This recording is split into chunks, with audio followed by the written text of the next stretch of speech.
বাংলাদেশ জামাত ইসলামী পেশাজীবী সংগঠনের উদ্যোগে আজকের এই ইফতারি অনুষ্ঠানের উপস্থিত হয়েছেন আমার শ্রদ্ধাভাজন উস্তাজ প্রফেসর ডক্টর আসাম তরিকুল ইসলাম। এখানে মেহমান হিসাবে আছেন আমার আরেকজন উস্তাদ ডক্টর মাসউদ আল মাহদি। উপস্থিত আছেন বাংলাদেশ জামাত ইসলামী কুষ্টিয়া জেলা শাখার শ্রদ্ধাভাজন সেক্রেটারি অধ্যাপক সুজাউদ্দিন জোদ্দার।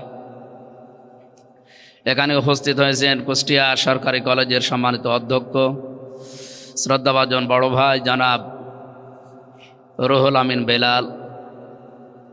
উপস্থিত হয়েছেন জেলার সহকারী সেক্রেটারি খায়রুল ইসলাম এবং অন্যান্য অতিথিবৃন্দ, বিশেষ করে সভাপতি জনাব মাহবুবুর রহমান। সামনে উপস্থিত আল্লাহর মেহমানবৃন্দ, বিশেষ করে রোজাদার যারা, লিসাইমি ফারহাতান বলা হয় হাদিসের ভাষা, যে যারা সিয়াম পালন করে তাদের জন্য দুইটা খুশির সময় আছে, ফারহাতুন ইনদা ফিতরিহি ওয়া ফারহাতুন ইনদা লিকাই রাব্বিহি। একটা হচ্ছে এই যে ইফতারি নিয়ে বসা, রোজাদারের জন্য এটা এমন একটা আনন্দের বিষয়, এমন একটা সুখ শান্তি, যেটা রোজা না রেখে এই শান্তি, এই সুখ, এই অনির্বচন সুখ আপনি পাবেন না। সুতরাং যারা রোজা রেখেছে, সারাদিনের সিয়াম সাধনার পরে ইফতারি সামনে নিয়ে বসে আছে, তাদের ভেতরে একটা অনির্বচন সুখ আল্লাহ রাব্বুল আলামিন দান করবেন। আল্লাহ যেন আমাদেরকে সেটা দান করে। 2 নম্বরে যেদিন রোজাদার কিয়ামতের ময়দানে আল্লাহর সাক্ষাৎ পাবে জান্নাতের ভেতরে, রায়ান নামে একটা দরজায় আল্লাহ আলাদা বানিয়েছেন, শুধু রোজাদারকে প্রবেশ করাবেন। এই যেন আমাদের রোজা যেন ওই মানের হয়, কারণ রোজা যে সমস্ত বিষয়গুলো আমাদেরকে শিক্ষা দিতে আসে, তার ভেতরে 1 নম্বরে আমরা জানি তাকওয়া, 2 নম্বরে আমরা জানি ধৈর্য। এরকম প্রায় আমি 7টা জিনিস পেয়েছি রমজান আমাদেরকে দিতে এসেছিল, কিন্তু আমরা অনেকেই হয়তো সেগুলো নিতে পারি না। এখন 1ম নম্বরে রোজা যেহেতু আমাদেরকে দিতে আসে তাকওয়া, লাআল্লাকুম তাত্তাকুন। আমি সেদিন মনে হয় দিশা টাওয়ারে বলেছিলাম যে রোজা রাখলে আপনি লাআল্লাকুম তাত্তাকুন হয়ে যাবেন, এ কথা কি নামাজ পড়লে লাআল্লাকুম তাত্তাকুন হবেন, এ কথা আমরা পাইনি কোরআনে। হজ করলে লাআল্লাকুম তাত্তাকুন হয়ে যাবেন, এ কথাও নেই। যাকাত দিলে লাআল্লাকুম তাত্তাকুন হবে, এ কথাও আমরা পাইনি। কিন্তু রোজা রাখলে মানুষ লাআল্লাকুম তাত্তাকুন, আশা করা যায় মানুষ তাকওয়াবান হবে, পরহেজগার হবে। তো কি আছে এই রোজার ভেতরে? পৃথিবীর যত ইবাদত বন্দেগী আমরা দেখি, ওই সমস্ত ইবাদত বন্দেগীর ভেতরে হয়তো লোক দেখানো, রিয়া, এরকম কিছু এসে যেতে পারে, কিন্তু রোজার ভেতরে এটা নেই। কোনো পাগলও অন্তত না খেয়ে থাকবে এরকম পাগল নেই। এটা মানুষ রাখেই শুধুমাত্র আল্লাহর জন্য। আল্লাহর জন্য যেহেতু রেখেছি, রোজা রেখে যে সমস্ত বিষয়গুলো আমরা ছাড় দিতে পারি, বাকি 11 মাস এই শিক্ষাটা যদি আমরা ধরে রাখতে পারতাম, আমাদের ব্যক্তি, পরিবার, সমাজ এবং রাষ্ট্র দিন দিন আমার মনে হয় মুসলিম যারা আছে আমরা উন্নত শিখরে পৌঁছাতে পারতাম। কিন্তু সেই শিক্ষাগুলো দুর্ভাগ্য আমরা এখনও নিতে পারি না। হযরতে আলী রাদিয়াল্লাহু তাআলা আনহু থেকে একটা বর্ণিত হাদিসের ভাষা পড়ছিলাম। হযরতে আলী থেকে বর্ণিত রাদিয়াল্লাহু তাআলা আনহু, উনি বলেন 4টা জিনিসের নামকে তাকওয়া বলা হয়। আমরা অনেকগুলো বিষয়কে হয়তো মিন করতে পারি বিভিন্ন লাইনে। এই হাদিসের ভাষায় 4টা জিনিসকে তাকওয়া বলা হয়। আসলে দেখি তো আমাদের ভেতরে কার এগুলো এখনো পর্যন্ত আসে নাই বা কার এসেছে। 1 নম্বর আল খাউফু মিনাল জালিল, আল্লাহর ভয়।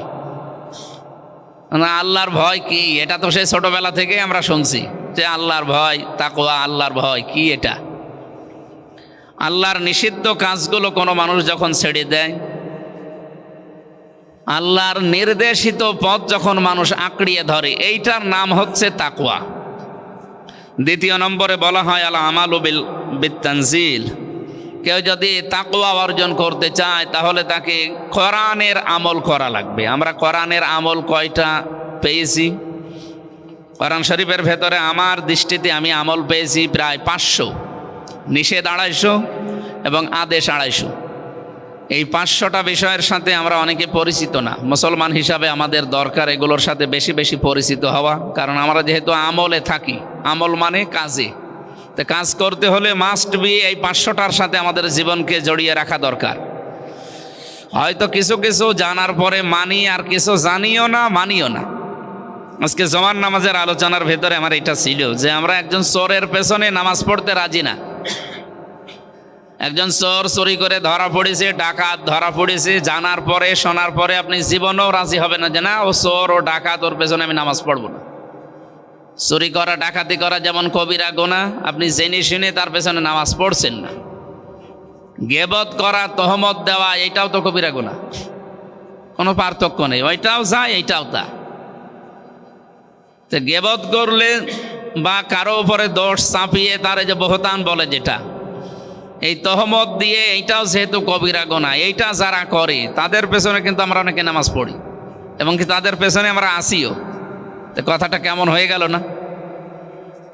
আল আমালু বিত-তানজিলের ভেতরে তো মিলছে না। আপনি যে তাকওয়া অর্জন করতে চান,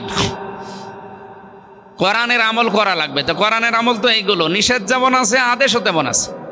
আপনি আদেশগুলো হয়তো কিছু কিছু মেনে নিচ্ছেন, নিষেধ যেইটা এইটা তো কম বেশি হয়ে যাচ্ছে। আমাদের উচিত এই 500টা বিষয়ের সাথে পরিচিত হয়ে আমাদের প্র্যাকটিক্যাল লাইফে যেন আমরা অন্তত আমল করতে পারি, তাহলে তাকওয়া তৈরি হবে। 3 নম্বরে আল কিনায়াত, আমি এটা আরেকটু 1 মিনিট বলতে চাই। আল আমালু বিত-তানজিল যেটা বলা হয়, চুরি করা, ডাকাতি করা, জেনা করার পেছনে মানুষ যেহেতু নামাজ পড়ে না, আমার মনে হয় গীবত করা, তহমত দেওয়া, এইরকম যারা বেপরদায় চলে, এইরকম মানুষের পেছনেও নামাজ পড়া, নেতৃত্ব মেনে নেওয়া আমাদের জন্য ঠিক না। কারণ চোরের পেছনে আপনি থাকতে রাজি না, ডাকাতের পেছনে থাকতে রাজি না, তাহলে যেই লোকটা পর্দায় থাকে না, পর্দাও তো ফরজ, তার নিজের ব্যক্তিগত জীবনে পর্দা নেই, পরিবারে পর্দা নেই, তার দলের ভেতরে পর্দা নেই, তো এইরকম মানুষের পেছনে আপনি থাকবেন কি করে? আর রোজা রেখে আপনার তাকওয়া হয়ে যাবে, এটা পাগলামি। আমি কথা হয়তো শিক্ষিত মানুষ আপনারা বুঝে ফেলেছেন। এর প্রত্যেকটা সেক্টরে এরকম ধরা লাগবে যে ইমাম সাহেব গীবত করে, একটা দলের ওপর একটা জিনিস চাপিয়ে দেয়, অথচ সেই দল সে কাজ করে নাই। এ বাংলাদেশে বহু ইমাম, বহু আলেম, বহু পীর এখন এই কাজে লিপ্ত। এটা যে কবিরা গুনাহ তারা জেনে শুনেই করছে। একটা দলের ওপর একটা জিনিস চাপিয়ে দিলেন, অথচ ওই দল ওই কাজ করে না। আমি নিজের থেকে বলছি, জামাত ইসলামী বাংলাদেশের ওপর এখন সবচাইতে বড় তহমত দেওয়া হয় এটা, যে আমরা নাকি নবীদেরকে মাসুম মনে করি না, সাহাবীদেরকে নিষ্পাপ মনে করি না, এরকম বিভিন্ন রকমের কথা চাপিয়ে দেওয়া, এটা ডাহা মিথ্যা কথা। আমি জামাত ইসলামী করি, আমি বুক উঁচু করে বলতে পারি আমার নিজের আকীদা এই যে আমি নবীদেরকে মাসুম মনে করি, সাহাবা একরামকে আমি মেয়ারে হক যে কথাটা তোলা হয়, স্যার ওইটা না, আরেকটা বিষয় আছে সামনে শব্দটা, না, নবীদেরকে যেমন মাসুম মনে করি, সাহাবীদেরকে আমি মাহফুজ মনে করি। আমার শব্দ মনে হয় ঠিক আছে, মাহফুজ মনে করি তাদেরকে, আল্লাহ তাদেরকে বাঁচিয়ে দিয়েছেন। তো এই শব্দটা আপনি আর ভেতরে না যাওয়ারই দরকার। তো এরপরেও যদি কেউ আকীদা খারাপ, আকীদা ভুল এই কথা প্রচার করে এই যে তহমতটা এই দলের উপরে দিলেন, আপনার পেছনে নামাজ হবে কি করে? আপনি তো কবিরা গুনাহ করলেন। আর এরকম কবিরা গুনায় লিপ্ত থেকে রোজা রেখে আপনি তাকওয়াবান হবেন না, এটা পাগলের পাগলামি ছাড়া কিছু না। 3 নম্বরে কেউ যদি তাকওয়াবান হতে চায়, আল কিনায়াতু বিল কলিল, অল্পে তুষ্ট থাকা লাগবে। এইটা যদিও আমাদের ভেতরে অনেকের নেই, কারণ আমরা বেশি বেশি চাই, এই জন্যই তো দুর্নীতি করি। একটা মানুষের চলতে কতটুকু লাগে? একটা মানুষ যদি 8,000 টাকা বেতন পেয়ে চলতে পারে, আমার 80,000 টাকা বেতনে চলে না, কি আমি কি তার চাইতে কি হয়ে গেছি?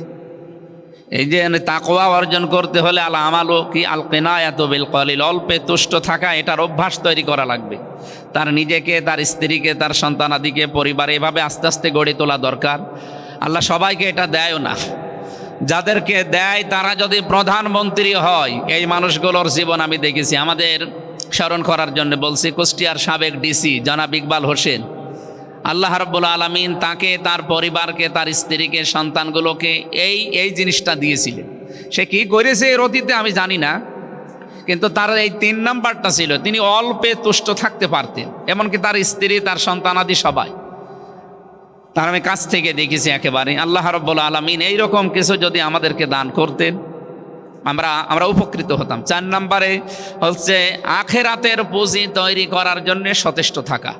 এই চারটা বিষয়কে বলা হয় তাকওয়া। কেউ যদি তাকওয়া অর্জন করতে চায় এই চারটা বিষয়কে সামনে নিয়ে আসা লাগবে। আল্লাহ আমাদের সবাইকে যেন তৌফিক দেন। দ্বিতীয় নম্বরে রোজা আমাদেরকে শিক্ষা দেয় ধৈর্য।